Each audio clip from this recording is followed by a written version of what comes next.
All right. Welcome to another episode of the Bookly Podcast. And for anybody who listened up last week and was expecting a guest this week, we had another guest fall through in the podcast. So this week is again just me, but next week, Olivia is going to be on the podcast. So this is at least there'll be a little bit of a break coming up for the next episode of the podcast. The next one will at least have two people in it, but this one is going to be me as well, which this episode of the podcast, we are going over a book, The Obstacle is the Way. And I was just laughing because I was just thinking,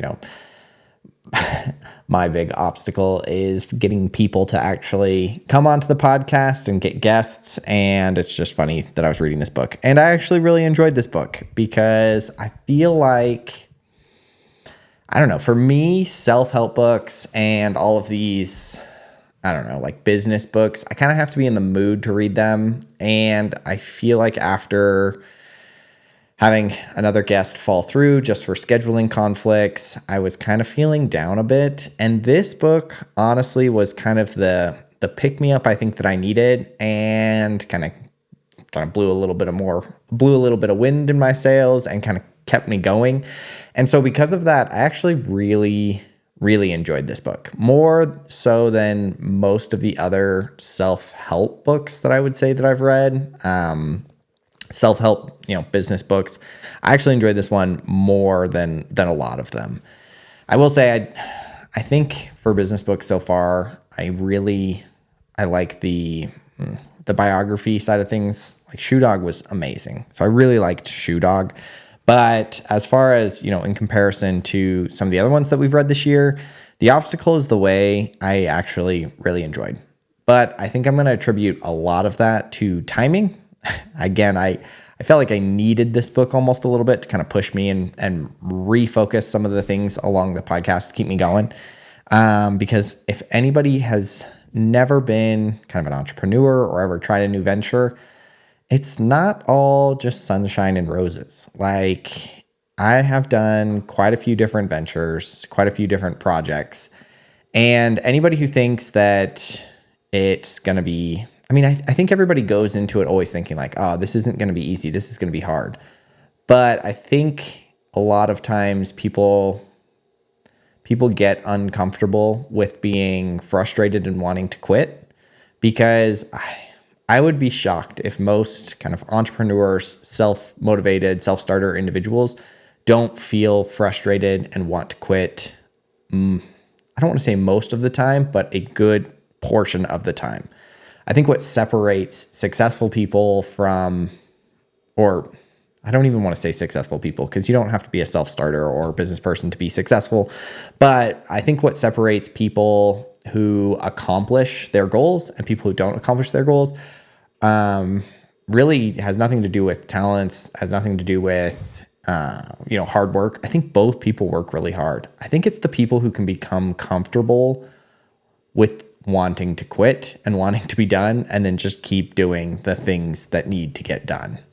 And that's basically the story of my life. I don't know when to quit. I don't know when to hang it up or throw in the towel, whatever metaphor you want to use there. I just don't know. I just keep going. And I was kind of feeling down in the dumps earlier this week and a little bit frustrated with how things were going. Just in general, wanted to see a little bit more progress, and also mostly just struggling to get people on the podcast because I feel like it makes a more rich experience. I feel like not only do I learn more when I hear other people's experiences with these books, but I feel like as a listener, it's not as long to listen to. So we're actually going to try something a little bit new today on the podcast. I have been trying to stick every podcast to about an hour and really stretching some of the content in order to get to that hour mark, because that's really what I'd like to be at. Today, I'm just throwing the time completely out the window. I'm going to talk about what I came here to talk about. I'm going to go through my notes, and if it's less than an hour, we're just going to call it and see if that produces a better product.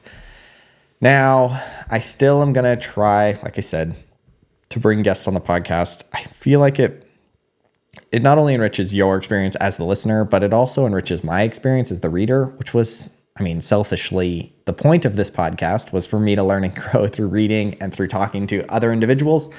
So that's still the goal. However, hopefully, if we can't get more and more guests on the podcast, I would like to kind of maybe transition into more user-submitted questions and user-submitted comments so that at least if I'm not talking to somebody learning about the book, I can at least hear other people's thoughts, ideas, impressions, and then formulate some of my own answers to those thoughts, ideas, and questions. Because again, I just want to pull as much as I can out of some of these books, and doing it solo, I feel like I am learning, but it's stunting my growth a little bit by not being able to bounce these ideas off of other people. So even if we have to do that remotely and people just submit things, I'm totally okay with that. So we're going to decide kind of what direction we move as a podcast. Everything is still very fluid. All I know is that I'd still like to do this because I am really enjoying it. Although I did just say that I want to quit at some points, it doesn't take away from the fact that I am enjoying this, and I still really want to make this successful.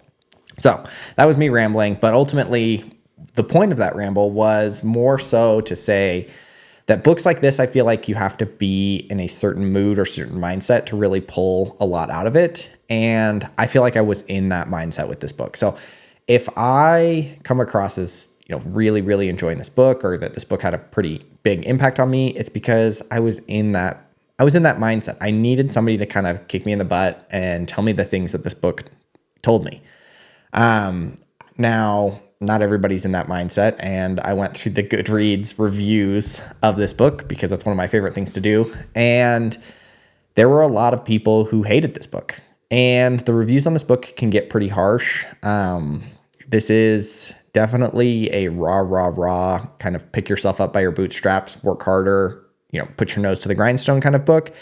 And there are a lot of people on the internet who just don't like that message. And I've always wondered why they don't like that message. Part of me, kind of like the judgmental cynic person inside of me, I just think that people are soft.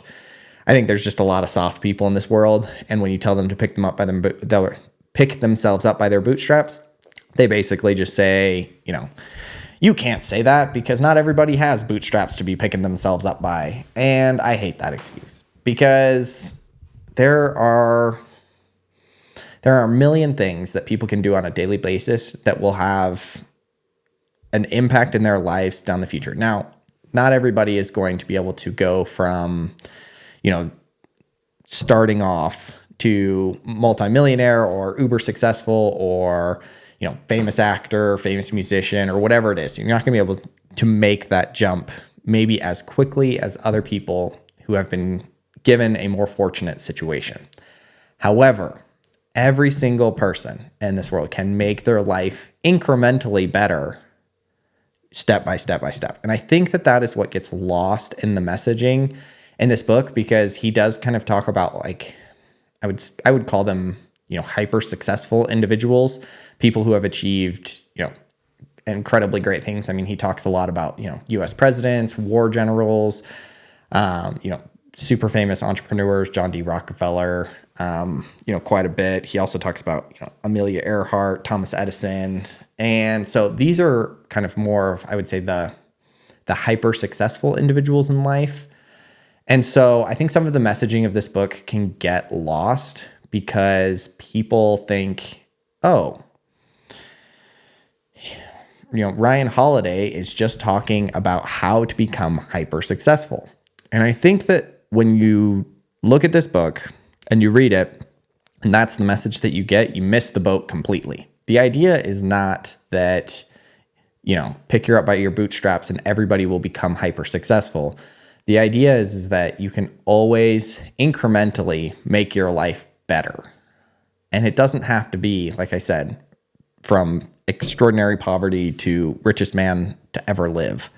It has to be just better. It's kind of the directional, it's the directional vector of life, not the end result. And I think if you focus on this book in that light, it becomes a little bit more manageable. And I think that was probably the majority of negative comments that I saw on Goodreads. People were always like, oh yeah, I'd like to see some starving kid in Africa that doesn't have access to clean water do this. Like, you're just so insensitive. And that was kind of the idea behind most of those negative comments. However, I still believe that the starving kid in Africa can incrementally increase his quality of life, incrementally increase, his overall satisfaction with life, his happiness, and achieve a greater sense of self-fulfillment by following these same teachings. Now, is that same person going to achieve as much as, the son of a billionaire? You know what I mean? Like, he just doesn't have as much access to, to achieve kind of those far end extremes. However, that doesn't mean that these teachings, these tools, and these, thoughts can't equally apply to him and have even just, a marginal effect on his life. So I just think that's important when reading his book, because I don't know. I kind of hate when people only use kind of the hyper extreme versions of people, the people who are just uber hyper successful, as their anecdotes for their books. And I get why people get frustrated with it, because then it makes the teachings of the book almost unrelatable. And so that was just my 2 cents. However, I was kind of in that mindset when I read this book, which is why I still enjoyed it. I think had I read this book a month ago, I would have set it down and said hard pass, like didn't like anything about this book. So again, you have to be in kind of that mindset, or you have to enjoy books like this. So to start off, I did want to read the description of the book. And so I'll go ahead and do that. And then we'll dive in a little bit into who Ryan Holiday is, and then a little bit more about what I enjoyed about this book. So, The Obstacle is the Way has become a cult classic beloved by men and women around the world who apply its wisdom to become more successful at whatever they do. The book draws an inspiration from Stoicism, the ancient Greek philosophy of enduring pain or adversity with perseverance and resilience. Stoics focus on the things that they can control, let go of everything else, and turn every new obstacle into an opportunity to get better, stronger, and tougher. As Marcus Aurelius put it nearly 2,000 years ago, the impediment to action advances action. What stands in the way becomes the way. Ryan Holiday shows us some of the most successful people in history, from John D. Rockefeller to Amelia Earhart to Ulysses S. Grant to Steve Jobs, have applied Stoicism to overcome their difficult, even impossible situations. Their embrace of these principles ultimately mattered more than their natural intelligence, talents, or luck. If you're feeling frustrated, demoralized, or stuck in a rut, this book can help you turn your problems into your biggest advantages. And along the way, it will inspire you with dozens of true stories of the greats from every age and era. So that's the book. Again, like I said, it pulls from kind of the hyper successful people throughout history and tries to apply these Stoicism kind of teachings that come from Marcus Aurelius, which is definitely the cornerstone of this book. You can definitely tell that Ryan Holiday has a great love for that book, and it trickles out throughout the entire book. Like, he frequently references Marcus Aurelius and stories from his life, as well as teachings from meditations. So that is ultimately what this book is. It's almost like an interpretation or rereading of, not rereading, it's an interpretation and, modern application of Marcus Aurelius's meditations. So, just a little bit about who Ryan Holiday is. Ryan Holiday is an author. When he was 19 years old, he dropped out of college to apprentice under Robert Greene, who is also an author. He's the author of 48 Laws of Power, which is a pretty successful self-help book.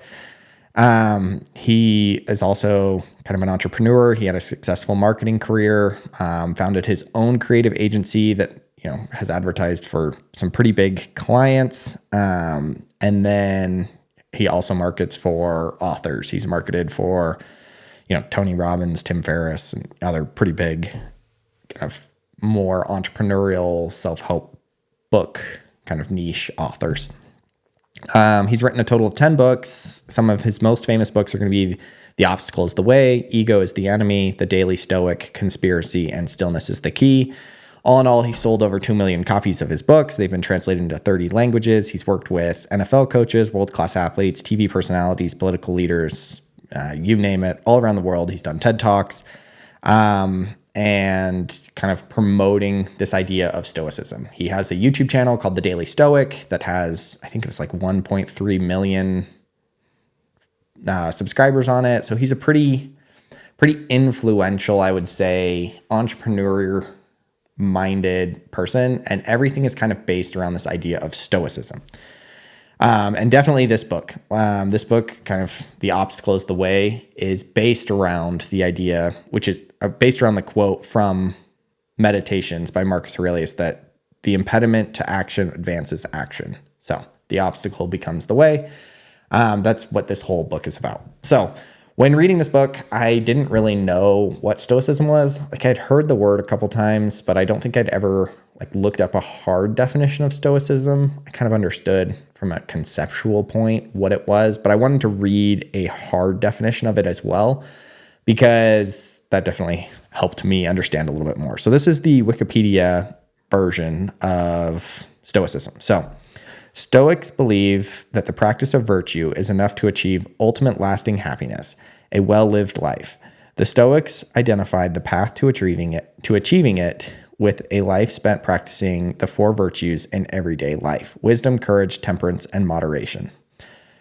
And then living in justice and living in accordance with nature. So ultimately, a Stoic kind of believes in kind of using your own, or controlling your own destiny almost through self-discipline.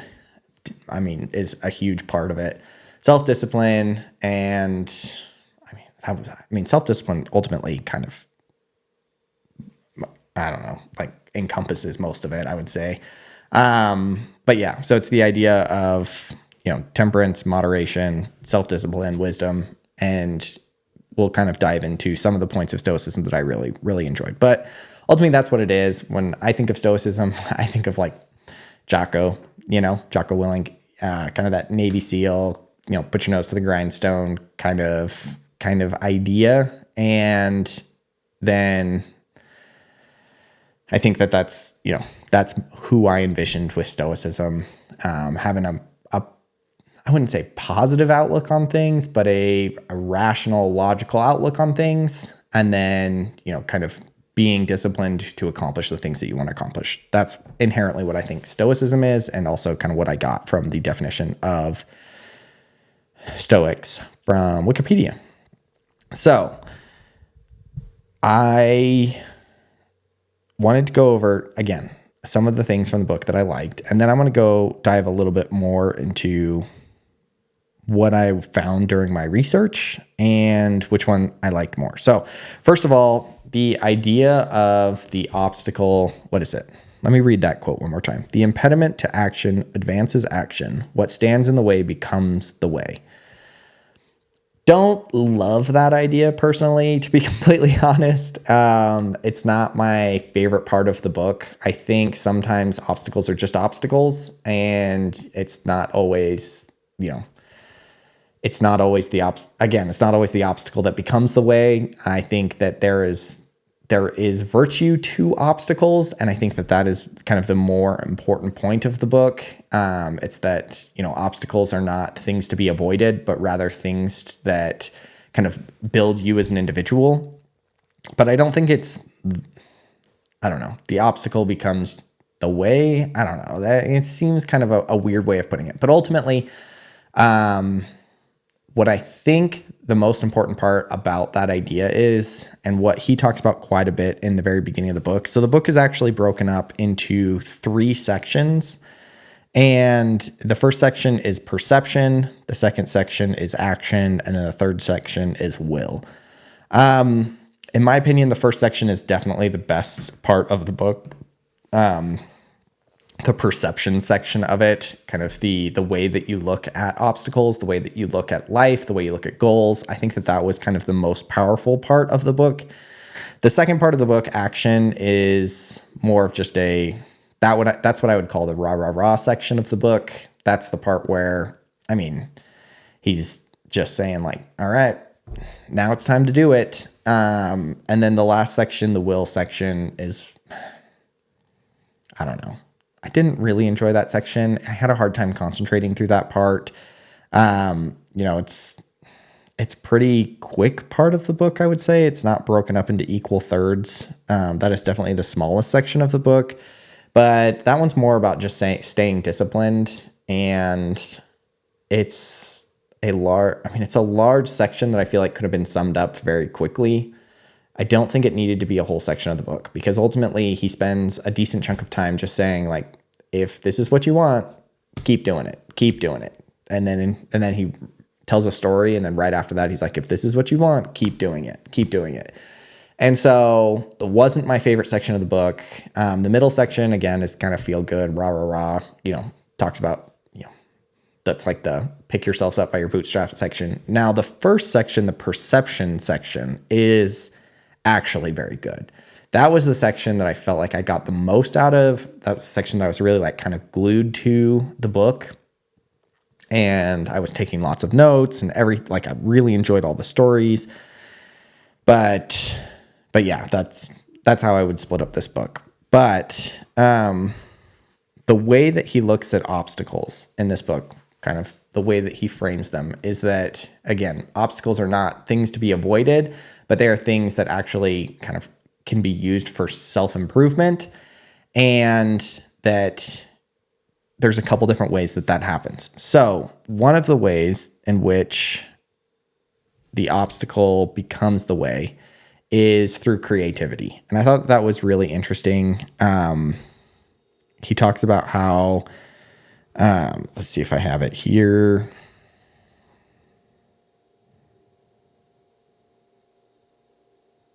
He says, people are most creative sometimes. He throws in that little caveat. People are most creative sometimes under impossible circumstances because the situation requires it. He talks in that section quite a bit about Steve Jobs and kind of the impossibleness of some of the tasks that he required his engineers to solve. He would basically give them next to impossible tasks, next to impossible deadlines. And the group of engineers would come up with kind of revolutionary ways of, building technology, design, production. Basically, the whole process of Apple was built around the idea of these impossible tasks and then reinventing those solutions. And it all came from, in Ryan's opinion, kind of this impossible obstacle. The impossible obstacles that were set by Steve Jobs, and then the team behind it had to be creative to find a solution. And so that's one way in which the obstacle becomes the way, because the obstacle is what demands creativity. And I thought that was really interesting because I don't know about you guys, but I don't know if you've ever sat down and just tried to be creative. I'm just not a creative person in general. I don't think I am.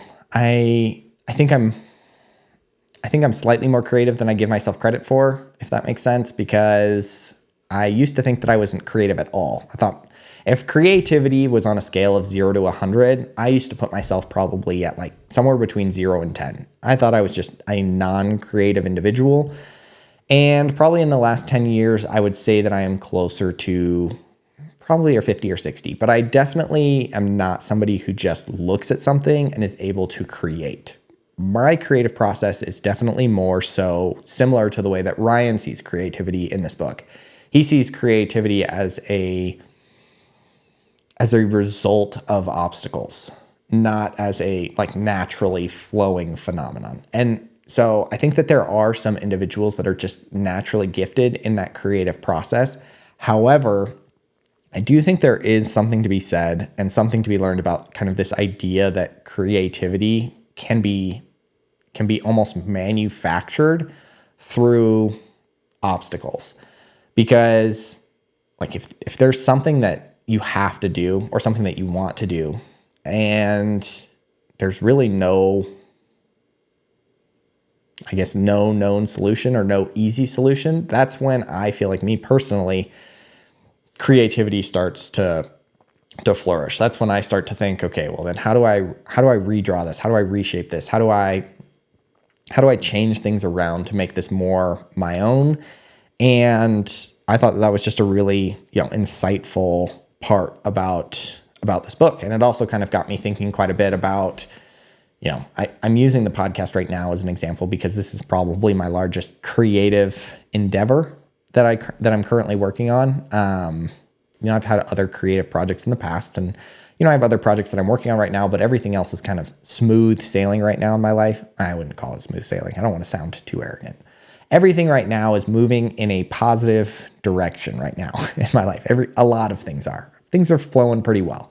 The podcast right now has definitely been my biggest struggle point currently on, trying to figure out how to grow, how to market. I hate social media with every fiber of my being, but I know that it's kind of like the key there. And creating reels and creating TikToks is kind of the bane of my existence. But trying to figure all this stuff out, it's definitely been an obstacle for me. And it's definitely forced kind of my creative muscle to start working because I need to find solutions to the problem in order to move and grow as a podcaster and as a content creator. And so I definitely really liked that part of it because I can't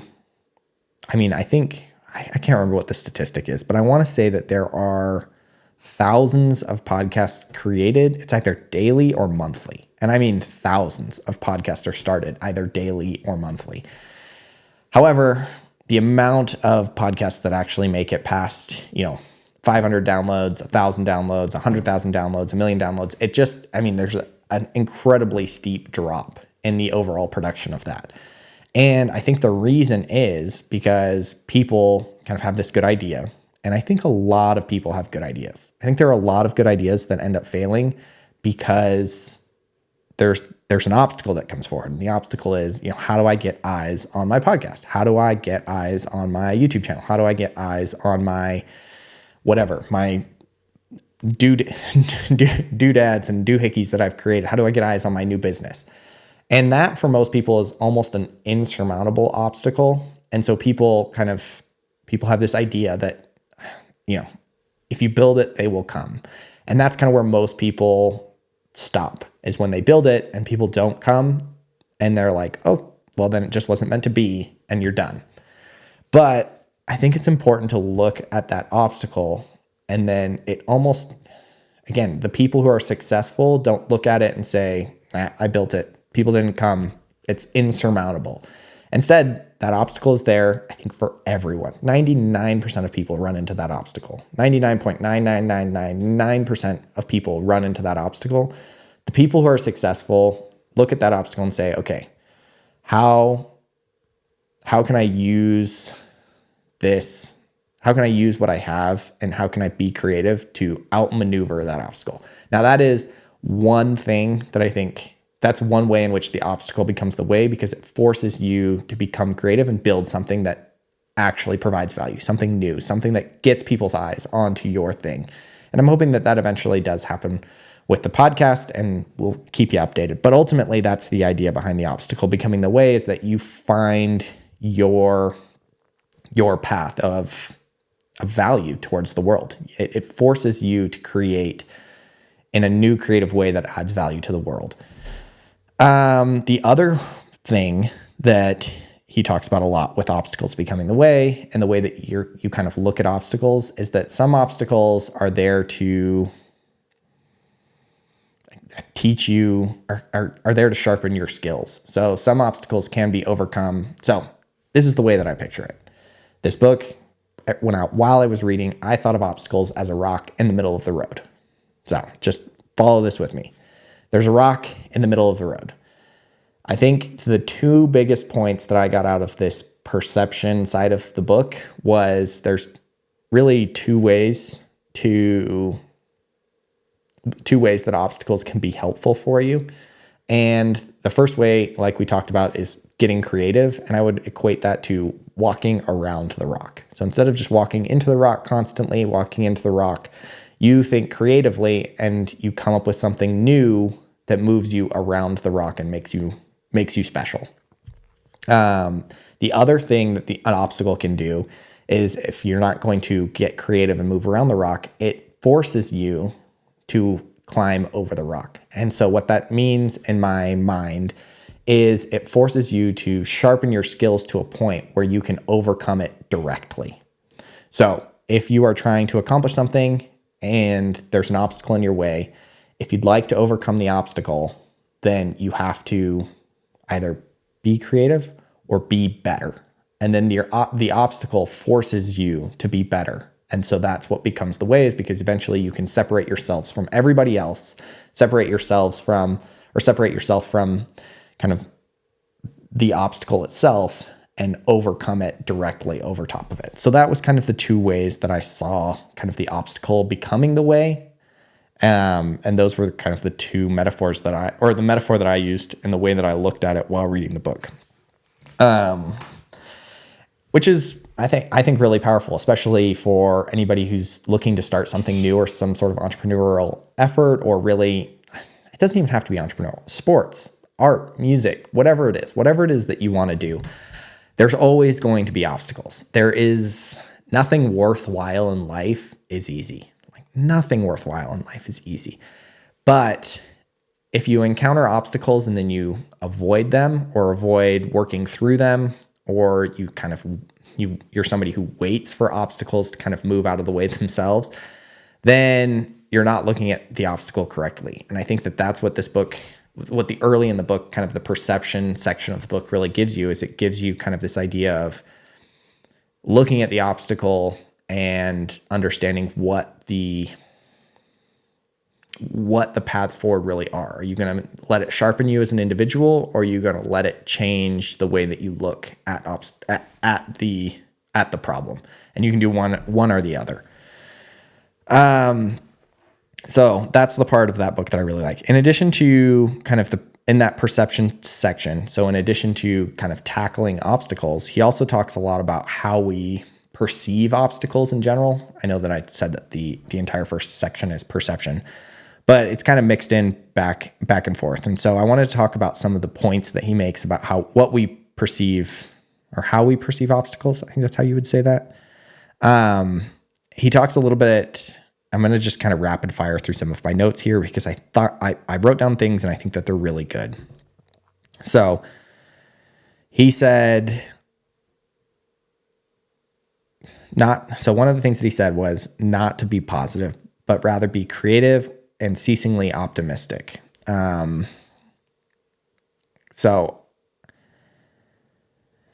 I think that was, so not to be positive, but rather be creative and ceasingly optimistic. I think that I thought that was really interesting how he kind of delineated the two, because he talks about how one side of things, when people say be positive, it's, be happy and survive. And so you're kind of almost in this be positive, and it's almost like passive. I know that, I'm a very positive individual myself, and sometimes I think I get caught in this. I just think, well, I'm just going to be happy through this obstacle, and eventually this obstacle has to go away, and so I'm just not going to let it ruin my attitude, but it's always going to be there. And then on the flip side, if you are creative and ceasingly optimistic, instead of just being happy and surviving, you are trying to make things good. And so it's more of an active pursuit of optimism, I would say. So it's not just, again, it's the idea of being happy and passive, or being optimistic and active is the way that I would put that. And I thought that was really interesting. I think that that's a good kind of mental check for a lot of people. I know it was a mental check for me for sure, because I think I fall into that be positive aspect of things without trying to be creative and optimistic. So I thought that was really interesting. Maybe you didn't get anything out of that, but I did. Let's see.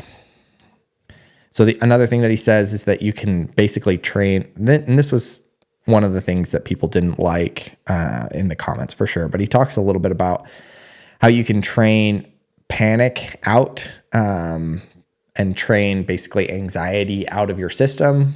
And I think this is a very Stoic belief. I know that, Marcus Aurelius talks about it quite a bit in Meditations about how to overcome anxiety in general. And I know that there's a lot of other kind of Stoic philosophers that talk about overcoming anxiety. So he talks about it because he pulls a lot of these things from Meditations. He talks about how you can basically train panic out of you, and how lots of people like to just sound the alarm and be panicked because it's easier than dealing with the problem. And so, talking about the problem and kind of riling yourself up is just easier than putting your nose down and just doing it. Again, this is kind of that pull yourself up by your bootstraps mentality. But he uses kind of John Glenn as an example here, and how he talks about how one of the most stressful things that people could do, or somebody could do, would be to be the first man to orbit the Earth, and how stressful of a situation that could have been. However, astronauts would, before going into space, basically train the anxiety out of them, going over, countless and countless times their day, of what they're going to do the day of the flight, what they're going to eat, what's going to happen, what the possibilities are, how they would react in certain situations. And basically they would run through that situation so many times that they had trained the anxiety out of them, so that when John Glenn actually orbited the Earth, it took about 24 hours. It took about an entire day. But throughout that entire day, his heartbeat rarely rose above 100 beats per minute. And he contrasts that with, some people whose heart rate spikes when just having a normal conversation, or, ordering food at a restaurant, or, whatever it may be. Some people almost have crippling anxiety for actions that happen daily, whereas kind of John Glenn was able to kind of master that anxiety and master that panic by training it out of him. He said that it's not that he avoided a stressful situation, it was that he had prepared and trained that out of himself, so that when the event actually happened, he was ready for it. So that was one thing that I thought was interesting. Again, kind of pulling a lot from Stoic beliefs. And then again, he talks about kind of the pitfalls of anxiety. He talks about, not being able to see what's most important, because you can really only focus on one. As a human, you can really only focus on one thing at a time. And so if you are constantly focused on the negative, or focused on the things that give you anxiety, then you can't focus on the task at hand. You can't focus on becoming better. You can't focus on the things, the daily things that you need to do to become more, successful. I know successful is not the right word, but become more, I guess successful is the right word, but yeah. So kind of the idea behind letting go of anxiety, letting go of, what you're focusing on in the world, and then focus on the obstacle itself and how to creatively outmaneuver it, or how to overcome it through kind of self-improvement. So, let's see. And that was really kind of the majority of what I got out of the book. Now, I think that there were other good things in the book. One more thing that I did get in the book was he talks about kind of the idea of kind of hyper-focusing on your surroundings instead of just the task at hand. He talks about how half the Fortune 500 companies were started in either a bear market or a recession. Some of the most successful companies were started, during the Depression, or during, the dot-com bubble, during the recessions. And it's because people who are successful don't let their surroundings dictate kind of their actions. Instead, they look at these obstacles and then overcome them. And then those are the companies that are truly great and truly poised to continue to grow over the years, and not just grow when things are good. He separates kind of bad companies, good companies, and great companies. Bad companies, when obstacles arise, bad companies fail, good companies survive, great companies thrive. And so he talks about how, really great companies were able to thrive during these kind of recessions, bear markets, depressions, and really build something great because they took kind of the struggle that they were having, and they adapted to it creatively, or they sharpened their skills to overcome it. So I thought that was really interesting. I feel like a lot of people, I don't know, maybe not a lot of people. I know me personally, I make a lot of excuses sometimes. I get in moods where I make excuses. So I'm not a person who makes excuses constantly, but I'll get in a mood where I'll be like, it's not possible, or there's an excuse for this, there's an excuse for that. This is why this hasn't worked out, or this is why I'm still struggling in X, Y, and Z. And really, I mean, his point was there's no reason for these excuses. If you want to be great, you have to adapt and thrive throughout your obstacles. So let's see. That was kind of everything from the first section. There was there were two stories that I really liked in kind of the second part, the action section of it. He talks one about Amelia Earhart, and how we can't always start at 100. And sometimes we just need to get started with where we're at, and how Amelia Earhart wasn't given an opportunity to be a female pilot immediately. She had tried to become a pilot and tried. And then eventually she, I think she got a job doing something else, and then was given a call to fly across the Atlantic, but it wasn't even, she was given a call to be the first female pilot to fly across the Atlantic. However, she would be accompanied by two men, and she actually wouldn't even fly the plane. She'd just be on the plane. And then, she immediately said yes. And then she, kind of took that opportunity to grow, took that opportunity to continue to develop contacts, to develop herself as a pilot, and eventually became the first solo pilot to go across the Atlantic. And his point there was that sometimes we are waiting for kind of that perfect situation to happen. We're waiting for kind of no obstacles to be in our path, and then for somebody, waiting for the perfect solution. And he basically says that, like, you can't start off being the starting pitcher of a baseball team if you don't ever even play the game, and you're waiting for somebody to ask you to be the starting pitcher. Now, you can play baseball, and you can learn to play baseball, and you can overcome obstacles, and eventually you can work your way up to becoming the starting pitcher, but nobody's going to sit there and just ask you, do you want to be the starting pitcher? So if you have a dream and you have a goal of becoming a musician, nobody's going to come up to you and say, hey, Brandon, would you like to play the guitar for my band? Instead, you're going to have to put yourself out there, and you're going to have to work, and you're going to have to start. Maybe you're going to have to start playing at, shows yourself, or you're going to have to start playing in a band that maybe not the band that you've always wanted, but you're putting yourself out there, and you're continuing to grow as an individual, and you're facing that obstacle, and eventually you can sharpen your skills to reach the goal that you are wanting to achieve. But if you never start, you're never going to get to that goal. Nobody just gets offered the starting position that they're looking for from the get-go. So I thought that was a really interesting anecdote. The other part of action that I really liked was kind of the idea of, you've got to keep going at it. Don't give up. Again, it was kind of his rah section. It sounds kind of cheesy, but really he spent quite a bit of time kind of going over this don't give up section. And he talks about how Thomas Edison, in developing the light bulb, it wasn't that he,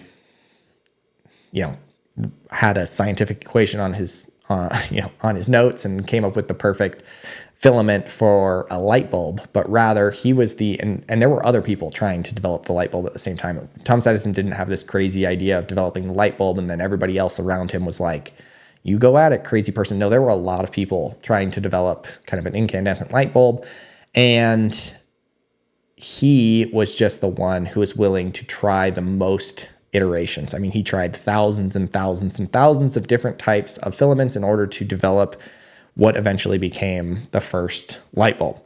And it like rubbed off on a lot of people, because even like Nikola Tesla said that if Thomas Edison needed to find a needle in a haystack, he would pick up each piece of straw and examine it till he finds that needle in the haystack.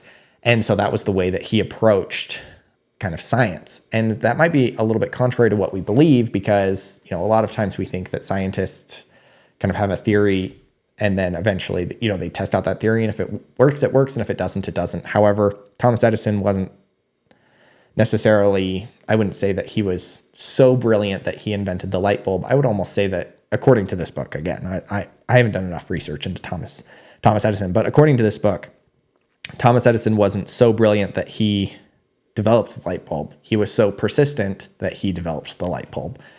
And so, again, it just kind of was a little bit kind of rah-rah-rah-y, which I liked, I needed at this point in my life. So if you're doing something hard, this book is great because it kind of gives you a lot of anecdotes and a lot of things that might help you stay excited and stay kind of in the trenches of working hard and developing the things that you need to develop to reach your goals. So that was my overall impression of the book. Now, the last section, I don't even think I wrote any notes in here. I did. I wrote one note. It said, anyone can seize low-hanging opportunities. Truly successful people make opportunities in the midst of trials and obstacles. And then there are far more failures due to lack of will than from external forces greater than the venture. So most people fail because they don't continue. People don't fail because it's not possible. And yeah, that's what I got out of the book. So again, if you're somebody who wants a good introduction to Stoicism, I would say this book is good. It's pretty quick. Honestly, it's not a long book. I really liked a lot of the stories in it. It was inspiring. It was a good read for what I'm working on right now in my life. And overall, I really, really enjoyed it. Now, is this book the greatest book that I've ever read? No. And even Ryan Holiday, the author of this book, prefaces this entire book by saying, if you really want to understand Stoicism, don't read books about Stoicism. Just read the original content. So read Marcus Aurelius, Meditations. He gives a list of like 10 books at the end of this book of books that you should read if you really want to understand Stoicism. And so I would say, I might read Meditations actually sometime this year and make it a bonus episode because of how much I enjoyed this book. So we'll see if that actually ends up happening. But I do think that it's a book that I would like to read after reading this book. But, this could be a good introduction to you. Good introduction for you if you don't want to just go back and read the source text. Now, that's everything about the book. Overall, I would give this book I'd give it a 4 and a 4. I actually really enjoyed this book. A 4 for importance, 4 for fun to read. I think the anecdotes in this book make it fun. The book reads really fast, really easy, and overall, I would just say it was a good book. Now, kind of moving on to my research post reading the book. Ryan Holiday has a YouTube channel that I really, really like. And if you don't have time to read this book, I would say check out his YouTube channel. I will have links in the description for this episode. His YouTube channel is The Daily Stoic. He has a couple of videos in here that I wanted to kind of go over that really, I think, taught me more in 30 minutes about Stoicism than this entire book did. So the entire book, I want to say, is like 3.5 hours on Audible. And let's see, let me find out exactly how long it is. The entire book is 4 hours and 40 minutes on Audible, 4 hours and 39 minutes on Audible. Now, in probably 30 minutes, you can probably pull more information out of his YouTube channel than you did out of this entire book. Now, you're not going to hear all the fun stories, and it's not going to be, all the examples and all the anecdotes, which I enjoyed and I like in a book. But if you're just looking for cold, hard facts, you're looking for kind of the meat and potatoes of the book, the concepts, what, you want to hear a couple, quick things on how to make your life better and what Stoicism really is, then go to his YouTube channel because all of that can be encapsulated in a couple of his videos really, really quickly. And I wanted to go over 3 of his videos and just go over some of the points because I think he does a better job outlining these things in the videos than he does in the book. So the first video that I wanted to go over is called 9 Stoic Rules for a Better Life. And I'm just going to go over these books or these rules. And then if I have any thoughts on some of them, we'll dive into them. So the first rule, Stoic rule for a better life, is put people first. It's pretty self-explanatory. The second rule is another path is always open. This is kind of the whole idea behind the obstacle is the way. There's always another path. Get creative. That is, basically the entire book right there in one rule. Number 3 is take it step by step. I think it was Marcus Aurelius that said, just take the first step. No one can stop you from doing that. So it's important just to get started. You can always at least get started and take one step forward. Like I was saying at the beginning of this podcast, I think people get so focused on the end goal and how many people are going to achieve that hyper successful side of things, when in actuality, the real power of Stoicism is the starting point of it. It's how do you take that first step into making your life incrementally better, step by step by step. And I think that is what makes Stoicism powerful. It's not becoming a Stoic to the ends of Steve Jobs, Amelia Earhart, or Eisenhower, whoever these examples were in the book. So number 4 for Stoic rules for a better life is discard your anxiety. And he says, things don't cause anxiety. Anxiety lives within you. Again, the idea of Stoicism is very anti-anxiety. It's very overcoming anxiety. He talks about how anxiety kind of manifests in a checklist of things that need to be accomplished. However, it doesn't matter where you are in your life. Sometimes that checklist is very short and very insignificant. Like, maybe during some part of your life when the stakes weren't as high. And then sometimes in life that checklist is very long and very significant and has significant consequences. But regardless of what the checklist is, the anxiety feels the same. So the anxiety is not tied to the actual checklist. It's an emotion itself that needs to be mastered. And I think that was an interesting way of looking at it, because sometimes we say, I have anxiety because of X, Y, and Z. Whereas the way that he looks at it is, I have anxiety, the emotion. How do I control that emotion? It's not about the tasks. It's about the emotion. I think it's important to realize that anxiety is definitely a real thing. People have it. It's a valid emotion, but I think that the way that you look at your anxiety is important as well. Because again, if you look at your anxiety as an endless checklist, that once you check those things off, you can get rid of your anxiety. I don't think that is true. People can have anxiety over small, insignificant checklists or very large, significant checklists. It's all the same. But rather, anxiety, the emotion, if you separate it from the checklist, is something that you can work on. So that was kind of the idea. Point number 5 is well begun is half done, meaning he talks about starting your day strong, starting your day the way that you want to start it, not waking up and checking your phone, getting on Instagram, but waking up and starting your day the way that you want it to start, getting things done early. 6, be strict with yourself. So Marcus Aurelius says, be tolerant with others and be strict with yourself. It's called self-discipline, not group discipline.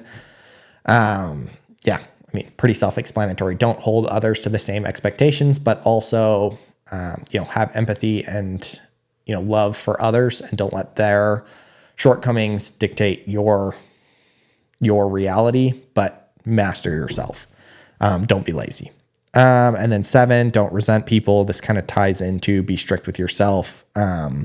Marcus Aurelius writes Meditations, and actually in writing it, one of the things that he talks about is how much he doesn't like other people, and how the majority of his, I would say stress, but I don't think that's the exact term that he uses, but the majority of his shortcomings and hardships come from having to deal with other people's inadequacies and how hard and annoying it can be to deal with other people.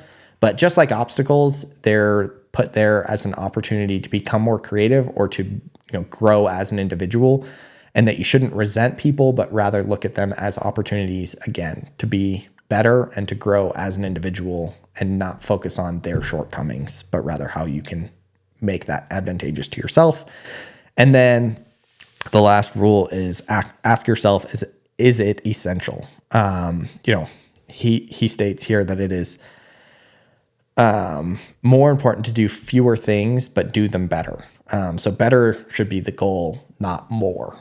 That was really good. So I thought that was a good video, pretty succinct. It's a couple minutes long, and I honestly got more out of that than I did out of the book.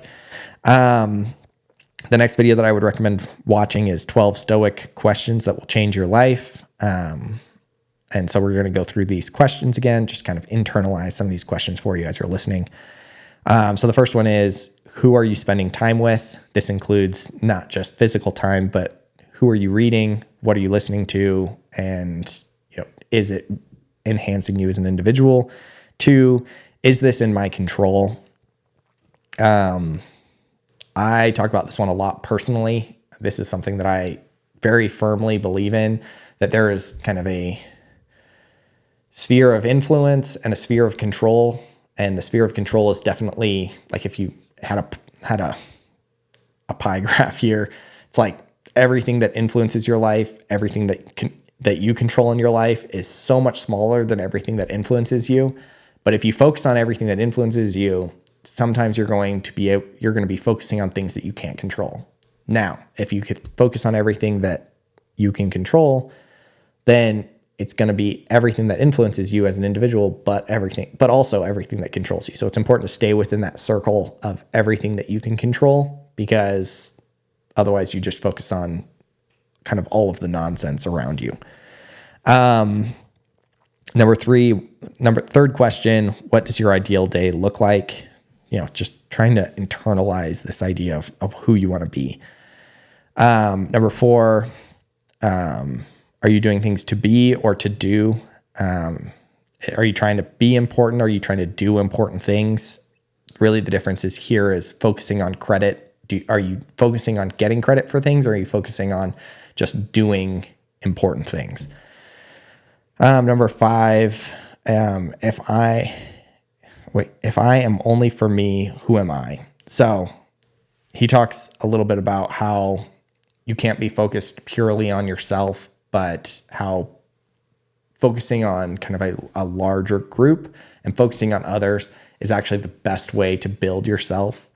And when thinking about this, I always think of kind of the Miracle, the movie, The Miracle, which is the hockey movie of the 1980s, hockey team that won gold. And I don't know if you've ever seen that movie. It's one of my favorite movies of all time. But Kurt Russell basically asks every player, and I don't know if this is true, but he asks every player, what team they play for. And they all talk about their high school team or their college team that they played for.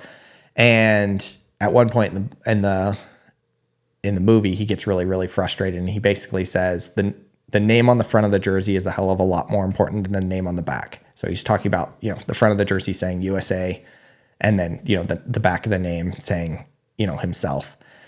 And so that's ultimately what I thought of when we had this question, if I'm only for me, who am I? And kind of the idea of kind of the hockey movie was more of, if you play for the team, you play for USA, then people will remember your name on the back of the jersey. But you're not playing for yourself. You're playing for the team. And that's what becomes, it leads to a more fruitful life. And then the 6th question is, what am I missing by choosing to be afraid? Again, you only have so much focus in your life. If you focus on the negative, you can't focus on the negative and all of the things that you need to focus on to be successful at the same time. We're just people. Everybody's just a person, and you can't do it all. And people need to realize that. I sometimes need to realize that you can't do it all.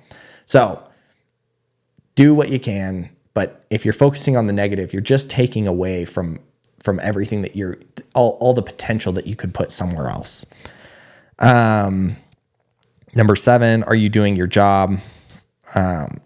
Sometimes we focus on everybody else's job. We focus on the shortcomings of other people instead of focusing on ourselves and our own job. I feel like that's, again, pretty important. Number 8, what is the most important thing for you?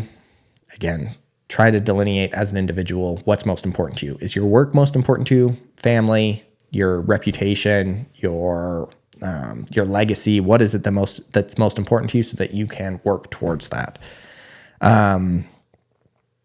Number 9, who is this for? And he kind of equates this more to kind of from a creator standpoint, who are you creating content for? But I think it's also important to know, kind of who. I think the idea of who is this for is more of a, who am I doing this? Well, yeah, who's this for? I think it's a way of trying to develop empathy and to understand things from other people's perspective. No matter what you're doing, chances are that other people are going to be involved, either directly or indirectly. And it's important to try to empathize with other individuals and see it from their point of view so that you can then create value for other people. I think that's the idea. Number 10, does this actually matter? I think most things in life that we stress about don't actually matter. And I think it's important to sit down sometimes and say, is this something that actually matters in the grand scheme of things? Because my guess is more often than not, it doesn't. If you kind of take a much larger perspective and you start to zoom out on, 1 year, 2 years, 10 years, 50 years, your life, the next 3 generations throughout the eternities, whatever it is, more often than not, things don't actually matter. And if we put things into perspective, it's important that we understand kind of why we shouldn't be stressing about things.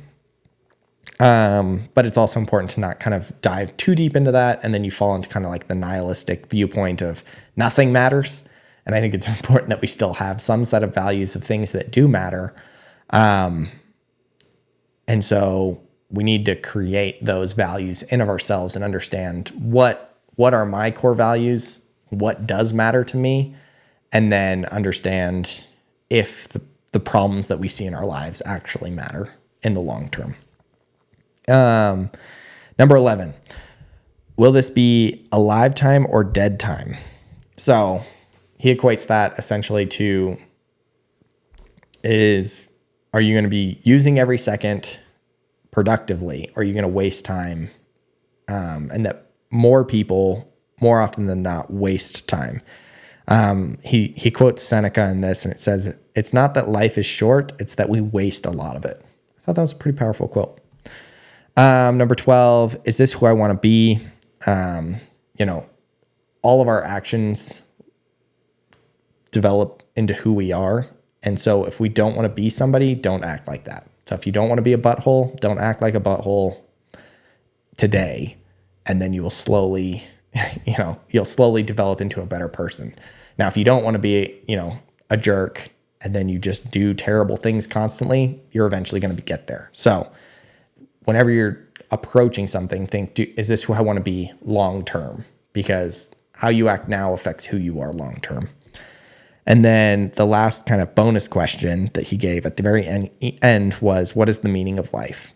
And he quotes Viktor Frankl, and he says that actually that the meaning of life is that is the meaning that we create. Kind of in asking that question, the meaning of life is whatever we create and whatever meaning we ascribe to it. So I thought those were really interesting. So those 2 videos to me had more wisdom kind of packed into them than the entire book itself. And so if kind of you resonate with those questions and you resonate with those ideas, read the book, because the book does give you a lot more anecdotes and a lot more examples. And I thought that was really good. But this is kind of the meat and potatoes of of the book, all packed into just a couple quick videos. And so I would recommend checking those out and kind of maybe dipping your toes into the ideas of this book. And then again, if that resonates with you, if you feel like that you want to expand on those ideas, then go ahead and read some of his books. I feel like he did a really good job of kind of bringing Stoicism to life in a way that seems manageable, because it can almost, like, if you try to jump, I would say if you try to jump headfirst into Stoicism, you're going to end up kind of in this, I don't know, idea of, having to completely delete yourself from the equation and delete your emotions from the equation and become, again, a Stoic, which is, somebody who just is almost like a robot. And I would say that's not the purpose of Stoicism from my understanding, but if you don't see it from a practical aspect, then that's what I think you would get out of it. So again, I think that it's important to learn from this. And I think that there's a lot of wisdom in Stoicism. And I think there's a lot of things that you can pick out of it and apply to your lives that are going to have an immediate, incremental effect on the success of your life long term. Now, does that mean that every single person, again, is going to end up being uber successful and hyper successful? Absolutely not. However, the tools and the kind of reality reference check that the Stoicism and Stoic ideas give you are important for kind of that incremental change of taking control of your own emotions and taking control of your perception of hardship. Because there are a lot of people that just give up the first sign of hardship. And if that sounds like you or resonates with you at all, I would say you need to pick up this book. You need to pick up, Meditations by Marcus Aurelius. You need to dive into this YouTube channel and really learn how to tackle life regardless of the obstacles that are in your way. And if you're somebody who's maybe struggling right now, then this is a great reminder of how to reorient your life in a way that will ultimately lead to at least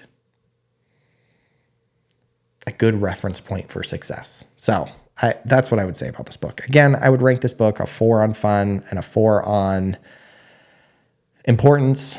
I do think that this book is very important. I wish that it had gone a little bit deeper into some of these other topics that he talks about in his YouTube channel. If you combine the YouTube channel and the book, I would say it's probably a 5 in importance. And then the book itself is definitely a 4 because lots of fun stories. I'm a story person. And so I really enjoyed all of the anecdotes throughout the book. It made it easy to read and easy to follow. So that is The Obstacle is the Way by Ryan Holiday. I would definitely recommend it.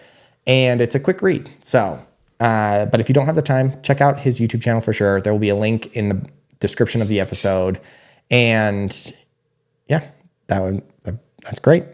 Next week's book is The 5. And that's just kind of a little teaser. It's about the 5 women that Jack the Ripper killed and kind of their stories. So it should be pretty interesting. I don't know anything else more than that. I know that Olivia really, really wanted to read it. And so I put it on my list so that we could read it together. And so I'm excited about that episode. And so tune in next week for The 5. So if you are still listening to the podcast, make sure that you like, comment, and subscribe to the channel. And if you are on Apple, Spotify, anywhere else that podcasts are listened to, please leave us a 5-star review. And anything else, I don't think so. Leave us a comment though in YouTube, because the comments section, I want to kind of get a little bit more flowing. I want more people commenting. If you have any ideas, or if you kind of, maybe if you resonate with kind of Stoic beliefs, or, this is your first introduction to Stoicism, maybe leave a comment. Where do you fall in kind of this idea and this overall process of Stoicism? Is this brand new to you? Is this something that you've learned about a lot and really resonates with you? Is this something that you absolutely hate? Let me know, because I'm very interested in this, because I feel like I kind of resonate with Stoicism And I just kind of want to know what other people are thinking. So leave us a comment. That'd be great. And we'll see you next week.